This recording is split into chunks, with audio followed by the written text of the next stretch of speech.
Bom dia, boa tarde, boa noite, boa madrugada. Você, meu irmão, minha irmã, de todo esse meu querido Brasil. Seja bem-vindo ao canal Verdadeira Graça, desse ministro da Nova Aliança. Eu estou aqui ministrando uma palavra para o nosso entendimento. E isso faz bem aí. Eu faço aquilo que gosto de falar. Eu era de púlpito, estranhei muito, porque nunca preguei sentado. Pregava de pé em cima dos púlpitos, ou muitas vezes descia do púlpito e andava pelos corredores com esta palavra, pregando, ensinando, ou muitas vezes fazia a roda, em volta eu entrava no meio para ensinar. E de repente eu me encontro sentado numa cadeira, olhando para um quadrinho tão pequeno. E ali eu tenho que me concentrar para falar essa bendita e maravilhosa graça. Seja bem-vindo, você, meu irmão e minha irmã, onde você estiver. E a mensagem que eu tenho para nós neste momento é essa. O livro, isso é a parábola. É uma mentira ou é uma verdade?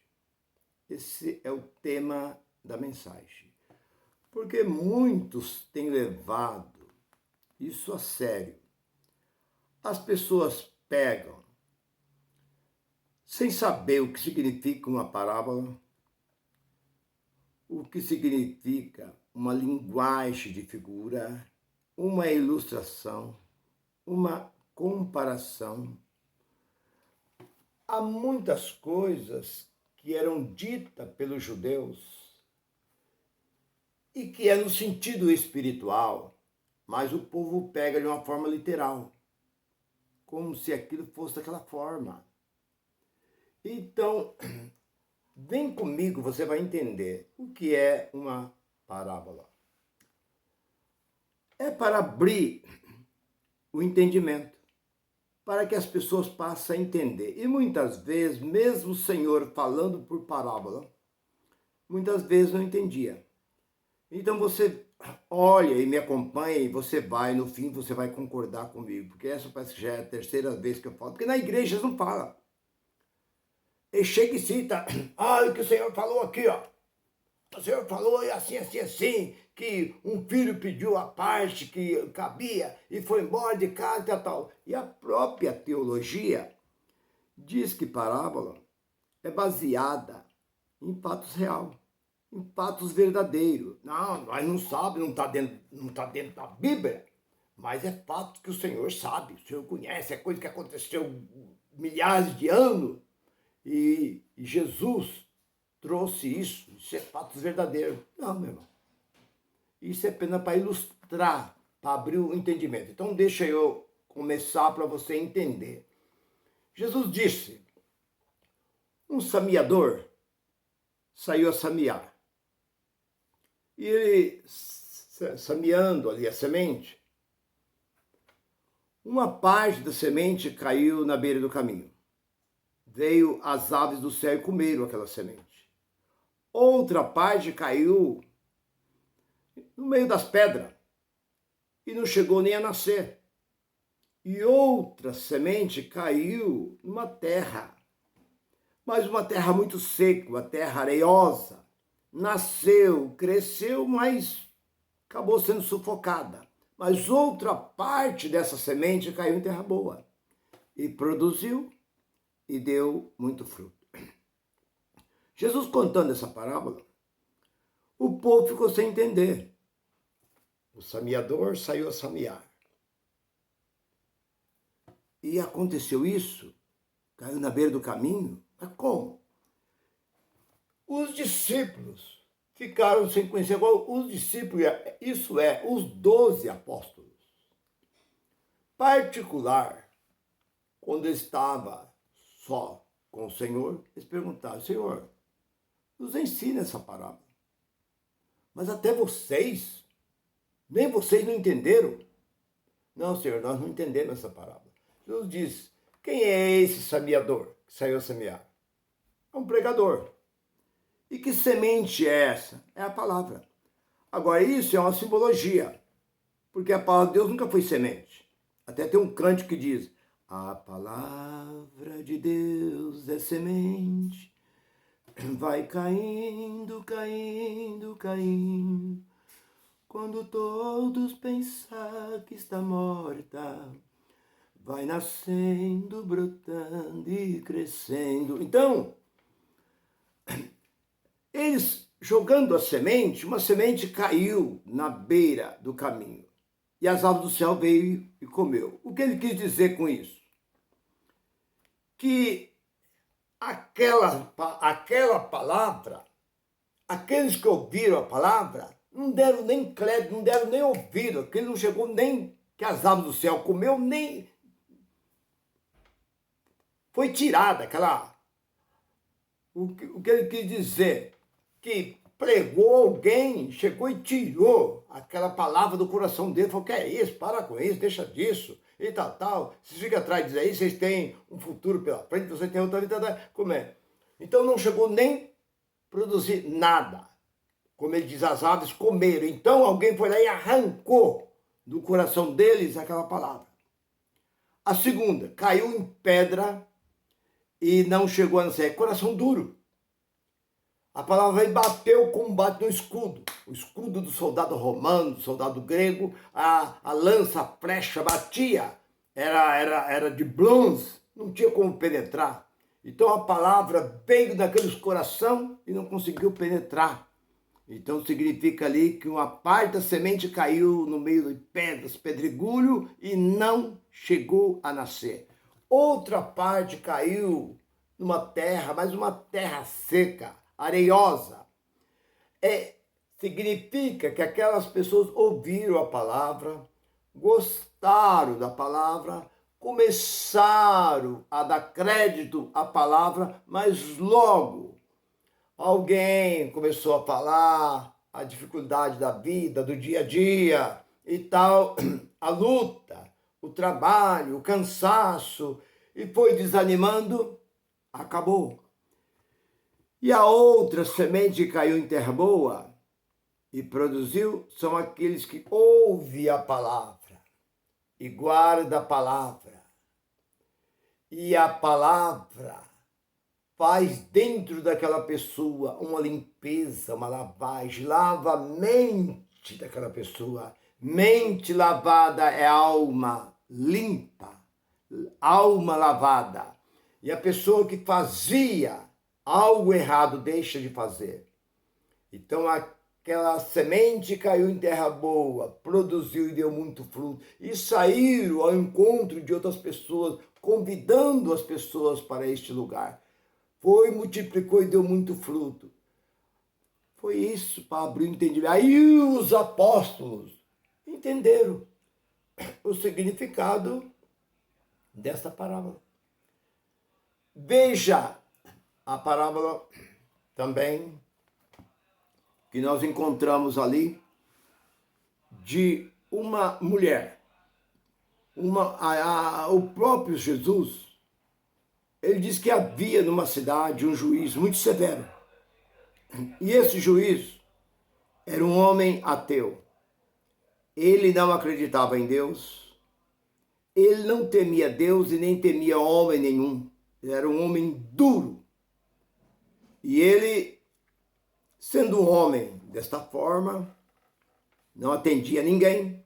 Uma pobre viúva precisava de justiça. E ela foi ao encontro do juiz. O juiz expulsou aquela mulher. Mas aquela mulher não desistiu. Ela continuou insistindo. Ela batia na porta da casa do juiz. Faz-me justiça. Eu preciso da sua justiça. Tocava aquela mulher de lá. Mas a mulher não desistia. Encontrava ele na rua. Ela pedia, faz-me justiça. Encontrava com ele numa praça. Faz-me justiça, doutor. Encontrava com ele na feira livre. Eu preciso de justiça. Encontrava com ele na praia. encontrava com ele no supermercado, vamos supor assim, onde ela encontrava com um juiz. Ela pedia, faz-me justiça, eu estou carente, eu preciso de justiça. E sempre insistindo com aquele juiz. E um dia aquele juiz disse, essa mulher, ela sabe que eu não temo a Deus, nem temo a homem nenhum. Mas essa pobre viúva vive me importunando direto. Eu vou fazer justiça. E foi e fez justiça para com esta mulher. Então ele fez algo do que a mulher precisava. E vindo Jesus diz assim, para que vocês entendam, o juízo sendo mau, homem duro de coração, ateu que não acreditava em Deus, não temia Deus, nem temia homem nenhum, ele foi generoso e bom para com aquela viúva. Quanto mais o vosso Pai Celestial. Não tem o que explicar. Qualquer pessoa que está ouvindo fala, poxa, é verdade mesmo. É como Jesus disse. Ele usa também muita comparação. Vós sendo mal, sabe dar coisas boas ao vosso filho. Se o vosso filho pedir um pão, não vai dar uma pedra.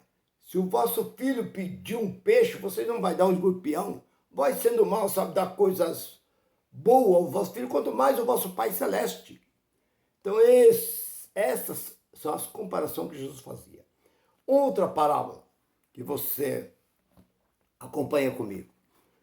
Um certo, está lá no capítulo 10 de Lucas, e acho que lá pelo versículo 25 você vai encontrar. Um certo doutor da lei, o cara era doutor. Estando ele ali com um grupo de pessoas, ele vendo o mestre, falou, mestre, o que eu hei de fazer para herdar a vida eterna? Herdar o reino de Deus é uma coisa.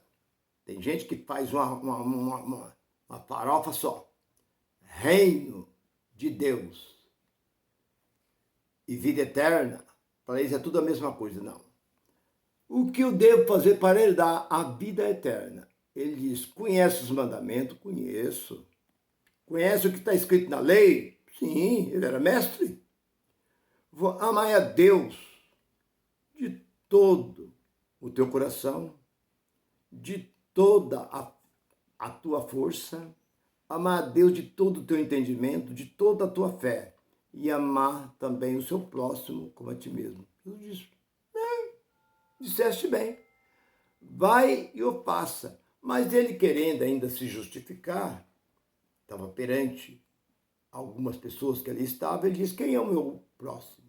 Jesus disse, descia pelo caminho de Jericó um homem e foi atacado por algum salteador.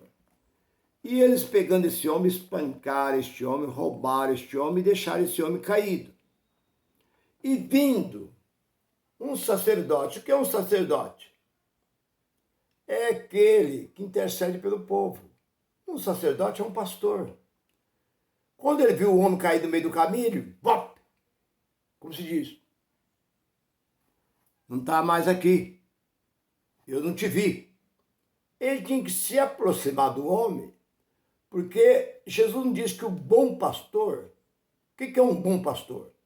Ele não quer nem saber se ele vê uma ovelha caída, ele vai socorrer. Agora ele viu aquele pobre homem caído ali, ele tinha que se aproximar. Ele pulou para a calçada de lá, sendo ele um pastor. Que sacerdote e pastor, naquele tempo, não hoje, porque hoje não existe mais pastor. Pastor simbolizava em Jeremias 23 aquele que cuidava do povo, que isso é uma simbologia. Mas acabou isso, no ano 70 acabou isso. Não existe mais ministério nenhum mais. Os homens hoje estão fazendo tudo por conta deles. Deus não tem nada a ver com esses movimentos que a gente vê por aí. É tudo uma enganação, uma mentira. Por isso que a graça veio para desfazer essas mentiraiadas que existem por aí. Bem, vindo um levita, quem é levita? Hoje é comum. O que você faz na igreja? Eu sou um levita. Levita era uma tribo. E hoje está cantando, eu sou um levita. Levita, um adorador de Deus. Quando ele viu, ele saltou para a calçada de lá. Epa, não está mais aqui. Mas vindo um outro que não tinha religião nenhuma e era repudiado pelos judeus, que era um samaritano. Aquele samaritano se aproximou, deu vinho. A palavra vinho é para despertar. Quando ele colocou vinho sobre a boca daquele homem, aquele homem sentiu, despertou, pegou aquele óleo e passou nas suas machucaduras, onde tinha machucado. Colocou na garupa do cavalo e levou a um hospital, pagou uma importância e disse: eu vou continuar na minha viagem, na volta eu passo aqui. O que ficar, eu pago o restante. Aí Jesus volta e diz assim: quem é desses três o próximo? Estava bem claro. Mas eu falo eu, não falo nem os outros. Na minha cabeça, o meu próximo é meu vizinho. Eu sempre tive isso, que meu próximo, até na firma que eu trabalhava, a turma usava uma zombaria. Não pode cobiçar a mulher do próximo. Aí fala, mas isso é quando o próximo está próximo. Então esse negócio está próximo, daí a gente falava que era o vizinho, quem estava de frente, tal, aquele que estava próximo da gente. Mas na verdade, quando Jesus termina e fala assim, qual dos três é o mais próximo? Aquele homem diz, aquele que se compadeceu por aquele que estava caído. Colocou na garupa do cavalo e levou. Ele falou, então, vai, eu faço o mesmo. E quando eu estava numa casa, fazendo um estudo esses dias atrás, esse tempinho agora atrás, e eu contei sobre essa parábola, o dono da casa virou para a mulher e falou assim, então, o nosso próximo é nosso vizinho, tá. Não, eu falei, o seu próximo, eu falei, seu vizinho aproxima de você? Eu falei, se aqui Jesus está dizendo que o próximo é aquele que aproxima de você. Ele não está dizendo que o seu próximo é aquele que fica perto de você. A pessoa pode ficar pertinho de você do seu lado. Tem gente que senta num banco, num ônibus, viaja horas e horas e nem olha na sua cara. Ele não está bem próximo de você? Então, próximo não é aquele que está perto. Próximo é aquele que preocupa com você. Você pode estar no outro estado, um lugar distante, ele te liga, como você está? Eu não estou bem, o que está te faltando? Está me faltando isso que eu estou mandando para você, eu estou indo aí, eu estou indo no banco, colocar uma importância, dar o número da sua conta. Esse é o seu próximo. Aí essa família falou, você sabe que é verdade? Que o nosso próximo não é quem está próximo da gente, nosso próximo é aquele que... Perfeitamente! O nosso próximo é aquele que está preocupado com a gente. Esse é o nosso próximo. Então, isso que Jesus está dizendo, eu pergunto, volto a perguntar, é uma verdade? Isso aconteceu? Não. Não aconteceu. Não é um acontecimento. Então, uma parábola é uma forma de abrir o entendimento daquele povo, porque essa parábola já existia lá na velha aliança, lá em Davi, quando Davi pecou com Betseba, e Davi estava tranquilo, manda matar o marido, vocês conhecem, está lá no capítulo 12 de 2 Samuel, e chega o profeta Natã, na casa, no palácio do rei Davi. Mas ele nem cumprimentou, foi lá, abraçou, deu um beijo ao rei, não. Ele foi chegando e trouxe com ele uma parábola. Havia dois homens. Aí você vê que não tem nada a ver com a verdade. E isso é uma maneira de ilustrar, para abrir o entendimento. Havia dois homens numa cidade. Um homem muito rico. Tinha muitíssimas ovelhas, camelo, gado e tal. E tinha um homem pobre de marré. Tinha uma única ovelhinha. Essa ovelha comia da sua comida. Bom, para começar, você vê que ovelha não come comida. Ovelha come capim. Dormia do seu lado, na cabeceira da sua cama. Ovelha, ninguém vai dormir com animal numa cama. Pegar uma ovelha e colocar do lado. Ele tinha essa ovelhinha como uma filha. Mas vindo um certo viajante na casa do ricaço, o ricaço mandou um dos seus funcionários lá pegar a única ovelhinha que este pobre homem tinha, matou e fez um assado para esse viajante, para esse. Mas na hora que ele acabou de fazer isso, a fúria do rei Davi se levantou. Ele levantou da cadeira furioso, sapateou, andou de um lado para o outro e disse: esse homem é digno de morte. Esse homem tem que morrer. Isso é coisa que não pode fazer. O rei apontou o dedo. O rei levou o dedo no rosto do rei e falou: este homem é você. Você é este homem pela qual eu acabo de falar. Aí o rei assustou. Você fez isso, com tantas mulheres que tem no seu palácio. Porque Deus deixou essas mulheres do rei Saul. O rei Saul tinha muitas mulheres, ficou tudo lá. Davi possuía tudo. Todas aquelas mulheres bonitas. E você foi mexer com a mulher do seu amigo, capitão do exército, Urias, e ainda manda matar o homem. Aí ele falou assim: mas você não morrerá, mas a espada, a guerra não vai sair da sua casa. E esse filho que nasceu do pecado, ele não viverá, ele morrerá. Então aquilo foi uma parábola.